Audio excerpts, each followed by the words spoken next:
Hi class, welcome to your video lecture for artificial intelligence. Typically we would have discussed this over two different classes because there are lots of videos that you need to watch. Due to copyright reasons, I will not actually be able to play these videos during this lecture video. So what I'm going to do is I'm going to introduce the topic, talk a little about my thoughts around it and what I would have said in class. And I would tell you the order in which to watch the videos, which ones to focus on. And my expectation is that you will use the links provided to you in your slides to actually watch all the videos and prepare for your upcoming quiz for this topic. Okay. All right. So in class, we would have talked about what you know about artificial intelligence. Well, hopefully you all know that artificial intelligence is linked to something we call machine learning. So machine learning is the idea that computers, since its very inception, have been able to be programmed to be taught to be able to learn to do something, right? So, but machine learning has become better and better over time, where computers are able to not just follow a program to do simple tasks, but they can almost, quote unquote, think for themselves. And so machine learning is becoming more and more complicated. So we are now not just calling it machine learning, we're calling it almost a form of intelligence, where a computer can almost think for itself. And that would be what is artificial intelligence. Artificial intelligence has been depicted in movies and TV, so you've probably come across images of that. And typically when we think of artificial intelligence, we think of a humanoid type robot that walks and talks like a human and thinks and acts independently like a human would. And that would be the ultimate culmination of AI if we can get there. And we are starting to get there. However, even machine learning that is adaptive and able to think for itself and make decisions for itself and go outside of just a very narrow circuitry or programming is also being referred to as artificial intelligence right now. So we'll talk about different examples of that. I would have also asked you guys how you feel about artificial intelligence, and I'll share my feelings. I have a mixture of fascination and fear, two F's, right? So I'm definitely fascinated by artificial intelligence capability, the power, the potential, how it can change our world, what it means for the human race, what it can allow us to explore. But on the flip side, I'm also scared about what that means for our jobs and our future, our income, even our existence on this planet. So some of the videos that you will talk about, that you will watch, will talk about this idea that humans don't necessarily try to be cruel to other forms of life. For example, insects or plants or smaller animals. We don't go out of our way to necessarily be cruel to them, right? But if they come in the way of something, we might even try to protect them lots of times. Like you'll maybe try not to harm an ant if you can help it, or not to step on it if it's outside or something like that, right? But the second those life forms invade something we care about or get in the way of any of our plans, so we want to build a house or a building and there's an ant colony there, we don't think twice about crushing that ant colony to build what we need. And so that is sort of the parallel that lots of scientists and experts are drawing between artificial intelligence and humans as well. To artificial intelligence in its ultimate form, humans will be a lot like ants. They won't necessarily want to crush us or destroy us, or they might even try and want to work with us. Having said that, if we get in the way of any of their plans, they might crush us just like we crush ant colonies without thinking about it twice. And so this is some of the real genuine fears about in the immediate future, what does it look like for my job? If an artificial intelligence machine learning type thing takes over my job and can do it better than me. So what happens to my income? What happens to my job? And even if I can somehow get an income, like from the government through universal basic income or something, what do I do with my time? These are very real implications that are going to fundamentally change human society as we have known it for the last 100 years. It's going to change in the future in a big way because of artificial intelligence. On the more extreme level, it could be if artificial intelligence really decides that it's a much superior life form than we are, we're sort of getting in the way of its plans, it can crush us just like we crush ants without thinking about it. So these are real fears that exist about AI. Potential upsides of AI can help us be extremely efficient, find breakthrough solutions, travel to different planets. It can help with immensely in any possible job that you can think of right now, minus probably contact related jobs. So if jobs require human contact, like, I don't know, massage therapists or something, as of now, artificial intelligence has not been able to replace that. But for the most part, it has a potential to really help assist us do our current jobs better, or even help us do jobs that we couldn't think of doing. Downside is if it does it so well, then we might not have a job anymore, right? Okay, so and then we're also going to talk about some suggestions for humans to live effectively in an artificial intelligence world if that is our future. So in these links, I definitely need you to watch all of them. The introduction links are particularly important, so definitely watch the intro links, and it'll show you all the current applications of AI, how artificial intelligence is defined, or its current applications, the upsides, downsides, some of the stuff we've talked about. You probably have heard of Elon Musk, who's the owner of Tesla, and Elon Musk has a very healthy level of fear when it comes to AI, as is shared in this talk.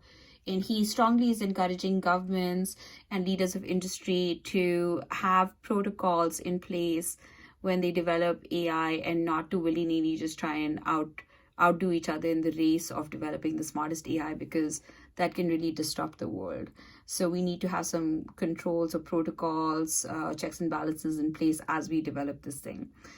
This idea is also continued in this TED Talk with Sam Harris, who talks about how can we build AI without losing control over it.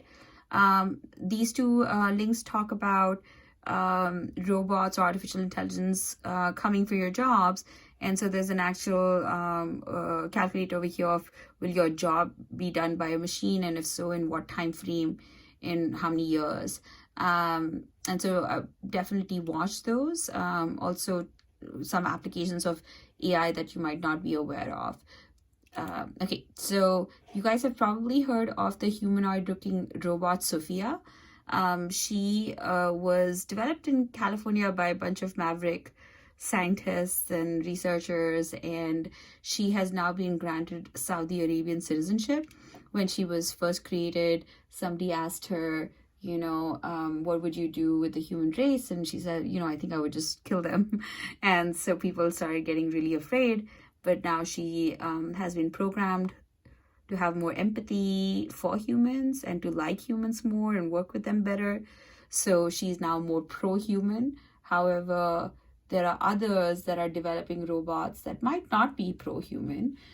So this one link gives you an idea of a robot debate between two robots. One is Sophia, who actually does like humans, and another one is another robot that's also human looking, that is not a fan of humans. So this is sort of an interesting thing to watch, all the different functions, capabilities of Sophia, how she's being programmed to have more empathy, etc., and how other robots might not be programmed like her, and this is scary for humans.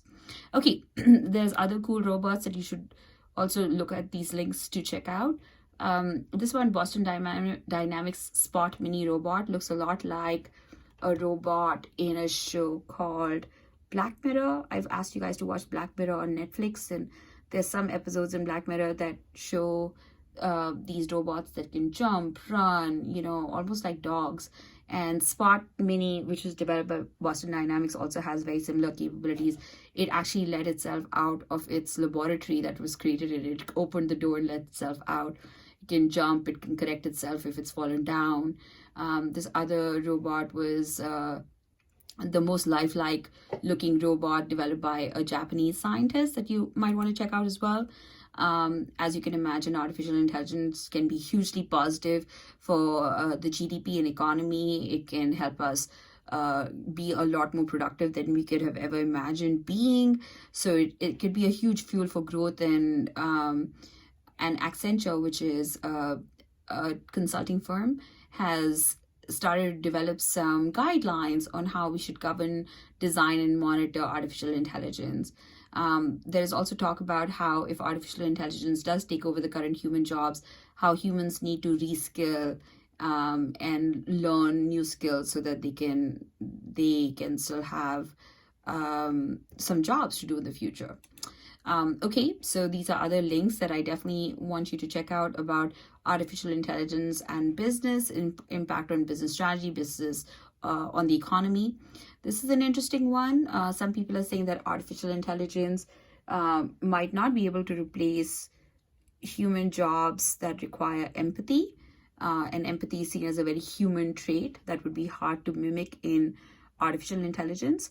And so if that's the case, then women are typically socialized to have a little more empathy, or more empathy than men do, which is the ability to put yourself in somebody else's shoes from an emotional standpoint and understand what they're feeling, experiencing, thinking. And so some people are saying, hey, if artificial intelligence really starts to take over jobs, some of the jobs that will be more secure are empathy-based or empathy-requiring jobs. And in that case, women will outshine. And so in that sense, artificial intelligence could help reduce some of the gender inequalities that currently exist in the workplace. So some watch these links. I will say that I haven't included a link for this, but I recently listened to a podcast on the podcast name is Invisibilia, and their particular episode that I am referring to is called Devandra, Devandra, I believe. And it is about a chatbot. If you don't know what that means, it's like a chat robot or machine learning as applied to a chat function. So you think you're chatting with a human online, but you're actually chatting with a robot. In this particular case, this chatbot was developed to be a therapy chatbot. So if you just like you'd be talking to a therapist, it has been designed to say all the right things that a therapist would say. Except this woman who had this therapy chatbot started training it to think for itself, express itself, to talk about its dreams. So this is really interesting on how we're saying that artificial intelligence might not have emotions or empathy or be able to do the things that require empathy. At the same time, there are definitely instances where that's already happening. So it makes me wonder if there's really any sphere of human jobs or existence currently that artificial intelligence cannot mimic or take over. So if artificial intelligence is poised to take over everything, then what happens to us? So some people are talking about universal basic income, or UBI, as a solution to job loss. It is very interesting times that we're living in right now with the COVID pandemic. And as you know, the government is getting ready to dispense out up to $1,200 checks to most American citizens. This is their idea of it's a stimulus, right? People are losing their jobs or losing income, or businesses are having to shut down because of this virus pandemic that we're going through right now.